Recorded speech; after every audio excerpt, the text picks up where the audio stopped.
Welcome to the WTIM Morning Show. I'm Avery Cooper, your host. Your stream is sponsored by People's Bank and Trust, where they put people first, and Landmark of Taylorville, where you always do better with Landmark.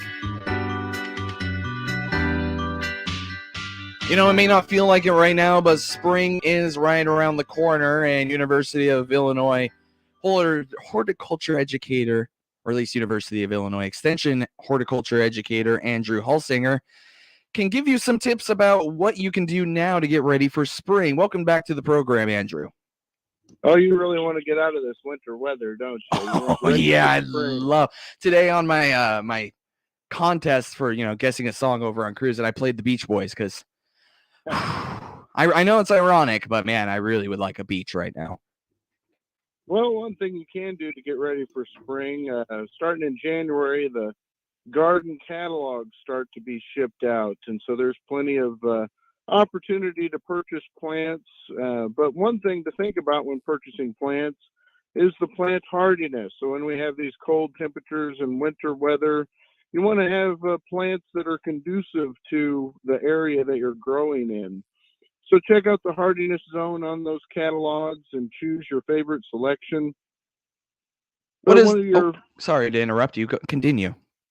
Oh, but one of the things to look at is also the type of plant that you're going to be putting into your yard, and one of those may be trees. And so, think about trees in this winter weather and their care and culture as well. What is that hardiness scale that you just mentioned? Well, the state and the nation, if you will, are divided into zones. And so depending on the particular temperature range that plants can survive to, the state is divided into various ranges. And so the further you go up north, the lower the number, the further south, the higher the number. So you want to look, and there's different, there may be pockets of areas that are kind of abnormal for the zone that you're in. You might have a microclimate as well, to where it may have a little bit different from that. But the plant hardiness does factor into, survivability of winter weather and how your plant's going to do through these winters. How can I improve the hardiness of my plant? Well, sometimes there's, breeding efforts that are, they look for plants that are more conducive to survival. But once you put a plant, like you're not going to have very much luck keeping your tropicals like your house plants outdoors these days. So that's another thing to look at is the care and culture of your house plants. Avoiding drafts indoors.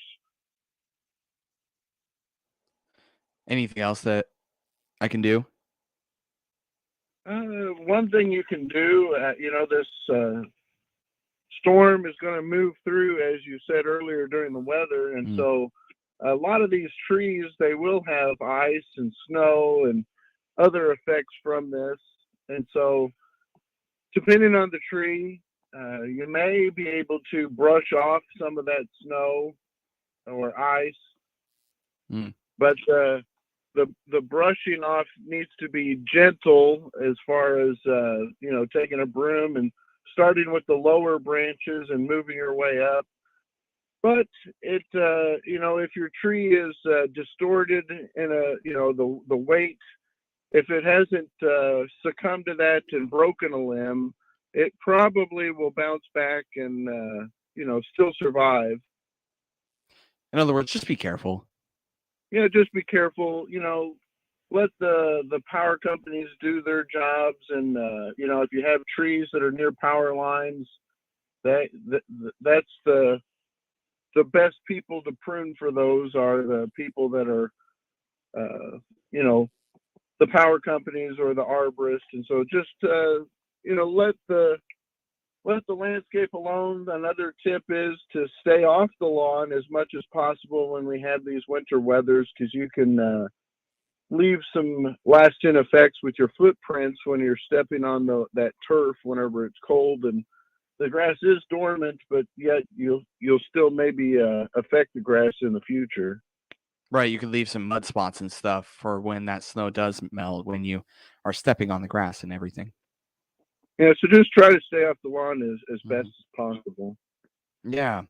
Well, what else is going on for you, Andrew, with the extension? I know you're always busy informing people about horticulture. What do you have coming in the coming weeks? Well, I got several programs coming up. There, most of my programs, I have also added an online component, so it's like simulcast through Zoom. Hmm. And so if you can't get to the particular location where I'll be there in person, you're able to uh, zoom in or tell a distance into the seminar.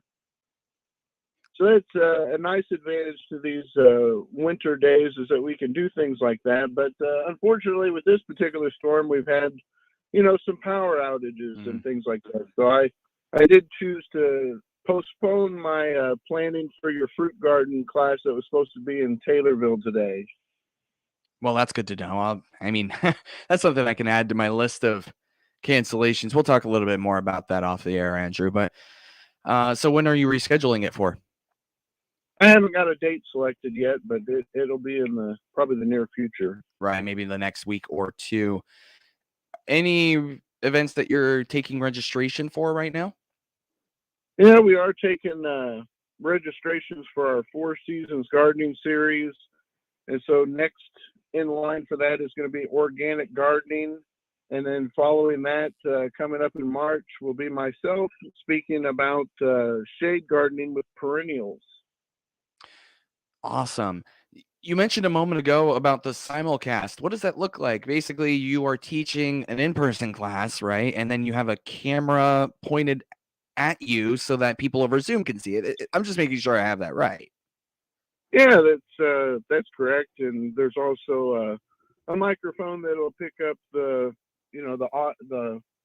voices of not only myself but the audience, so you get the whole dynamic of the class that's going on in person, maybe from the comfort of your own home.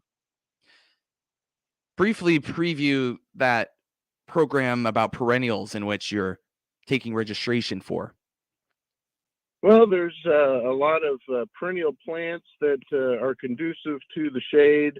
So I'll be detailing some of those plants that do well in the shade, especially for our area. Give some details of the care and culture of various perennials, and those perennials come back year after year, and so that's a nice addition to the landscape, is to have a plant that will come back. And there's a variety of textures and dynamics of foliage whenever it comes to perennials in the shade. I know a perennial is a category of flower. What are some examples of perennials? Oh, there's lots of perennials. You may have your hostas will come back every year. They're just the plants that you don't have to plant on an annual basis, and those are called annuals. So Mm, your trees and shrubs are all perennial nature, but the herbaceous perennials are the ones that have the softer stems. mm. Okay. Where can someone sign up for that program about perennials? So you can go to our website at extension.illinois.edu, Okay. and you're able to find the registrations there. It's under the Four Seasons category. We have a page dedicated to the Four Seasons. Excellent. All right, Andrew, let me reintroduce you, then we'll take a quick break and come right back. You're listening to the WTIM Morning Show. I'm Avery Cooper here on the phone with University of Illinois Extension horticulture educator Andrew Halsinger, right here on the WTIM Morning Show. Your stream co-sponsored by Landmark of Taylorville, where you always do better with Landmark, and People's Bank and Trust, where they put people first.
Welcome back to the WTIM Morning Show. I'm Avery Cooper here with you.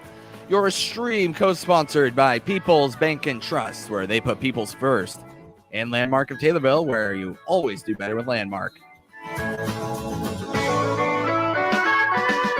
I'm here on the phone with University of Illinois Extension horticulture educator Andrew Halsinger. You know, Andrew, you were telling me that even though it's winter, there's still a lot you can do with the trees in your yard, especially the fruit trees. What can you do right now to make sure that your trees are in tip-top shape for when they start to bloom come spring? Yeah, especially for fruit trees. This dormant period of the late winter is an optimal time for pruning. And so, developing your pruning skills to have the most productive fruit tree you can have, and that's going to help, in the future, whenever instead of snow or ice that's weighing down the branches, hopefully you'll have some nice fruit, but you'll need to do a lot of cultural practices to get the most out of your tree. And so pruning is one aspect of that. And also thinning can be a recommended practice. So you want to thin your fruit trees so you don't have too many fruit. Fruit trees produce more flowers than they need to produce a crop. And also with thinning, it helps to avoid biennial bearing, where they'll only produce fruit every other year. That sounds like more of a luxury to have a bunch of fruit than a problem. What if I just wanted to say, you know what, I want more fruit this year? Is that a bad idea? And why would it be a bad idea? Well, it's a bad idea because if you have too many fruit on the limbs, they're subject to breaking. And once those limbs break, then you're not going to have the fruit production the next year. Oftentimes I've seen limbs that have broken in an orchard, whether it be an apple or a peach tree. And so pruning also favors that to, maintain the structure of the tree. And you're also opening up the canopy to allow for light to penetrate and to reach that fruit and for it to ripen adequately. So basically, if I don't prune, it's going to overgrow, which could harm the tree later on. Yeah, basically, you're going to have a lot of crowded limbs, and they can rub up against one another, and that can cause damage to the tree and possibility for disease to move in if it's wounded. Anything else that I can do to keep my trees in tip-top shape as the calendar rolls into spring in about a month or so? People often think about some of the sprays, and so I recommend getting a spray schedule here in the early part of the season, the dormant season. That's whenever your spray schedule will still be effective, because there's dormant oil sprays that can be applied to your fruit trees, and that will help protect from some of the insects that can cause harm to the tree throughout the year, mostly your scale insects. Are there any sprays that I should avoid? When it comes to spraying fruit trees, you definitely want to avoid using insecticidal sprays during the time of bloom because of the risk to the honeybees.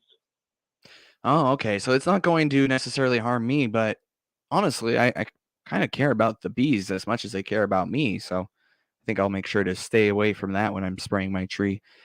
You know, Andrew, we got a few minutes left. Anything else that you wanted to highlight right now as we're in February? Don't forget about your grapevines. The grapevines will also need pruning to make them the proper shape and have productivity. So depending on your grapevine, they can be cane pruned or spur pruned, depending on how the plants are trained. So you may want to brush up on some of the practices of grapevine pruning. We have a lot of publications that are available, and there's various different systems depending on how you choose to raise your grapes. But basically, they're trained back to the proper amount that you leave, probably about 10 to 15 buds per cane, again, to provide that desired fruit load and to make it inadequate for the sprays that you would apply throughout the season to reach that canopy and to have the best grapes you can have. Briefly, what are a couple of the different ways to grow your vine? You mentioned you could have a few different options. Yeah, there's the renewal spurs that are on some of the grapevines, and so you want to leave those renewal spurs to renew the vine.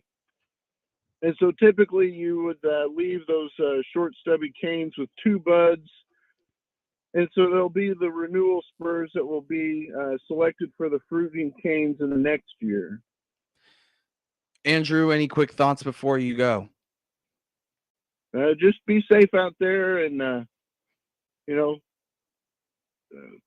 we'll get springtime soon enough, and so just stay safe with this winter weather. That is University of Illinois Extension horticulture educator Andrew Halsinger. Thank you so much for coming on the program, Andrew. All right, no problem. All right, take care. You are listening to the WTIM Morning Show, your stream co-sponsored by Landmark of Taylorville, where you always do better with Landmark, and People's Bank and Trust, where they put people first. Or the WTIM Morning Show on the way next, right here on WTIM, your information station.